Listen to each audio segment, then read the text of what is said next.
Welcome back to Primetime Sports Thursday.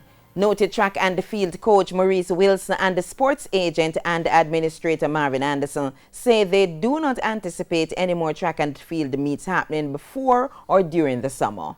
The World Athletics President Sebastian Coe said last month that the track and field governing body will be measured in its approach to cancel scheduled Diamond League and other meets, and we're hoping to have events by summer.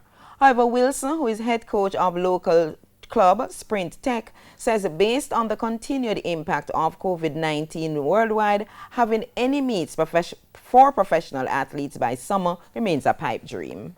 In my mind, I don't see us having any more meets for the rest of the year. Wow. A lot of the shoe companies their doors are closed. And they are the major sponsors of these meets. Most of their sale is now done online. When you think about the countries that facilitates most of the Diamond League meet, they are in Europe. When you look at Italy, Spain, Qatar, and all those other countries, there's no way they'll be in a position to facilitate any meet before, I would say, August.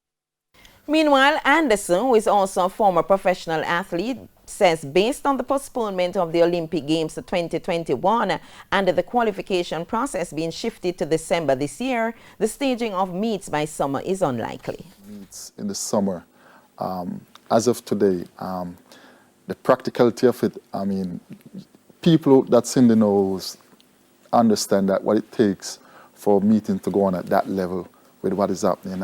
For meeting to take place in the summer, very unlikely. However, I could see another scenario where from a regional perspective where, say something like a Racers Grand Prix, if they wanted to do something, say on the back end of summer.